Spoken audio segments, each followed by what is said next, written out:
Benefits లేవు. RTC అనేటటువంటిది పేదవాడి యొక్క బస్సు, పేదవాడికి పనికొచ్చే బస్సు. ఈ సంస్థను దయచేసి ప్రైవేటీకరణ వరకు పుష్ చేయొద్దని చెప్పి గవర్నమెంట్ నేను కోరుకుంటూ మళ్ళీ ఒకసారి మేము ఒకటే డిమాండ్ చేస్తా ఉన్నాం. ఏదైతే 1000 మంది కార్మికులను అన్యాయంగా తీసేసిండ్రో వాళ్ళని తిరిగి విధులలోకి తీసుకోవాలి. అందులో మేమందరం పోరాటం చేయంగా 300 మందిని తీసుకున్నారు. ఇంకా మిగతా 400 మందిని త్వరితగతిన మీరు తీసుకోవాలి. తీసుకోకపోతే 24వ తారీఖున ఆ 400 మంది ఎంప్లాయీస్తో పాటు జాగృతి కార్యకర్తలు, నాయకులు అందరం కూడా సెక్రటేరియట్ని ముట్టడించడం జరుగుతుంది. కార్మికులు ఆర్టీసీకి మాత్రం చైర్మన్ లేకపోవడంతో కూడా ఇబ్బంది అవుతుందన్న విషయాన్ని పదే పదే కార్మికులు చెప్తున్నారు. ఒక పక్క యూనియన్ లేదు, ఇంకొక పక్క చైర్మన్ లేదు. అంటే ఎట్ ఎనీ కాస్ట్ అధికారులకే చెప్పుకోవాల్సి వస్తుంది. వాళ్ళ జులుంను భరించలేని పరిస్థితి ఉంది. కాబట్టి మరి ప్రభుత్వాన్ని సత్వరమే ఆర్టీసీకి చైర్మన్ వేయాలని కూడా మేము ఈ సందర్భంగా డిమాండ్ చేస్తా ఉన్నాను. అట్ ద సేమ్ టైం విద్యార్థులు, వికలాంగులు, జర్నలిస్టులకు సంబంధించిన బస్ పాస్లు ఏవైతే ఉంటాయో అవేవి కూడా రియంబర్స్మెంట్ చేయడం లేదు. వాటిని రియంబర్స్ చేయాలని కూడా నేను కోరుతా ఉన్నాను. మరి హాజరైనటువంటి పత్రికా మిత్రులకు, ప్రజలకు అల్టిమేట్ గా కోరేది ఒకటే, ఆర్టీసీని బతికించుకుందాం.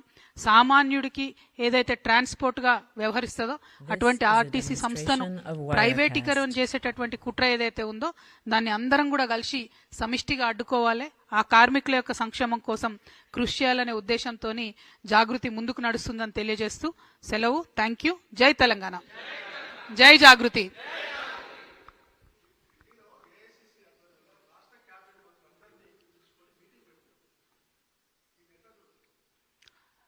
నేను చూసిన హరీష్ రావు గారి స్టేట్మెంట్ని, తెలంగాణ ఆత్మగౌరవాన్ని తాకట్టు పెట్టి మొత్తం కేబినెట్ అంతా ఢిల్లీకి తీసుకుపోయినని అంటున్నారు. 100% అది వాస్తవం. అయితే విషయం ఏంటంటే అప్పుడు కేబినెట్ ఎర్రవల్లికి పోయేది, ఇప్పుడు ఢిల్లీకి పోతుంది. అంతే, పెద్ద తేడా ఏం లేదు. సో కేబినెట్ ఆత్మగౌరవం అనేటటువంటిది ఎక్కడైనా కూడా సెక్రటేరియట్లో కేబినెట్ మీటింగ్లు జరిగితే దానికి మర్యాద ఉంటుంది. అట్లా కాకుండా కేబినెట్లో ఉండే మంత్రులు, ప్రజల ద్వారా ఎన్నికైనటువంటి ప్రజాప్రతినిధులు, వాళ్ళందరి ఆత్మగౌరవాన్ని పరిరక్షించే విధంగా రాజకీయ నాయకుల వ్యవహారం ఉంటే బాగుంటుంది అనేటటువంటిది నేను అనుకుంటాను. జకీర్ అన్న,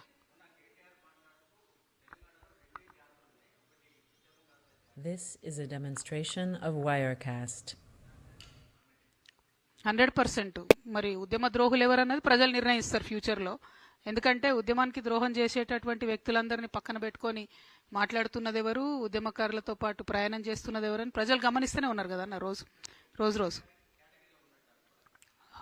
ఆయన కేటగిరైజేషన్ చేస్తే, వారు కేటీఆర్ గారు కేటగిరైజేషన్ చేస్తే కేటగిరైజేషన్ జరగదు కదా. ప్రజలు చేస్తారు కేటగిరైజేషన్ అన్నది. ప్రజలు గుర్తిస్తారు ఎవరు ఉద్యమకారులు, ఎవరు ఉద్యమ ద్రోహులు అన్నది. This is a demonstration of Wirecast.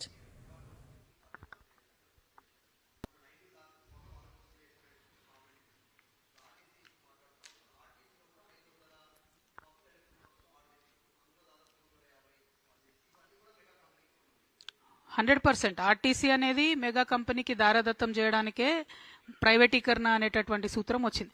Electric బస్సులు కావాలి, పర్యావరణాన్ని పరిరక్షించాలని అందరం కూడా అంటున్నాం.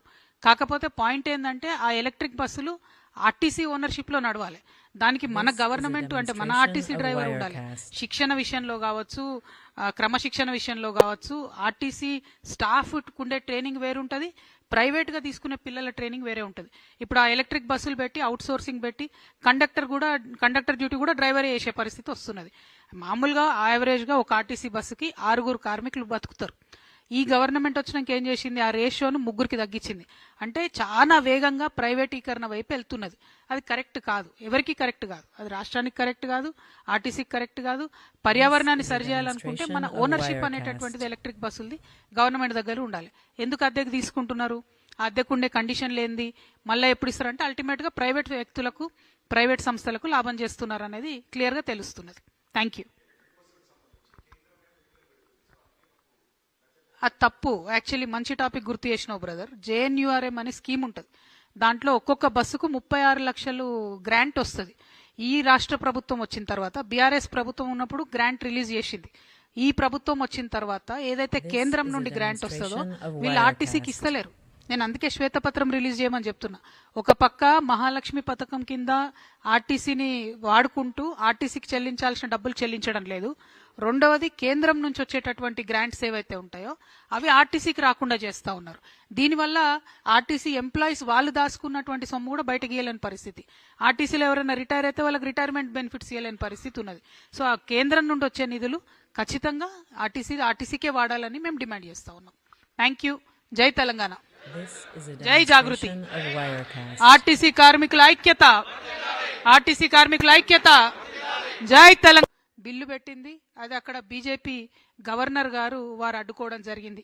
ఇవాళ నేను రేవంత్ రెడ్డి గారిని డిమాండ్ చేస్తా ఉన్నా, మీరు అధికారంలోకి వచ్చే కన్నా ముందు మీరు పదే పదే చెప్పారు, మేము అధికారంలోకి రాగానే ఆర్టీసీని ప్రభుత్వంలో విలీనం చేస్తాం, ప్రభుత్వ ఉద్యోగులతో సమానంగా వేతనాలు ఇస్తామని చెప్పారు. మీరేమి కొత్తగా చేసే అవసరం లేదు. ఆల్రెడీ బిల్లు గవర్నర్ దగ్గర రెడీగా ఉంది, ఉభయ సభల్లో పాస్ అయి గవర్నర్ గారి దగ్గర ఉన్నది. This is a దాన్ని త్వరితగతిన demonstration of పాస్ Wirecast. చేయించాలని చెప్పి నేను రేవంత్ రెడ్డి గారి ప్రభుత్వాన్ని, కాంగ్రెస్ ప్రభుత్వాన్ని డిమాండ్ చేస్తా ఉన్నాను. అది జరిగితే తక్షణమే ప్రభుత్వ సంస్థగా ఆర్టీసీ మారిపోతుంది, ఆర్టీసీ ఉద్యోగులందరికీ కూడా లాభం జరుగుతుందని తెలియజేస్తా ఉన్నాను. ప్రభుత్వంలోకి వచ్చిన తర్వాత రేవంత్ రెడ్డి గారు ఒక మాట మాట్లాడారు, ఏంటంటే ఆర్టీసీ నాయకులంటే వారియర్స్, ఆర్టీసీ కార్మికులకు కాలిలో ముళ్ళు గుచ్చుకుంటే నేను నోటితో తీస్తా అని చెప్పి రేవంత్ రెడ్డి గారు చెప్పినటువంటి సందర్భం. కానీ 2.5 సంవత్సరాలు అయింది వారి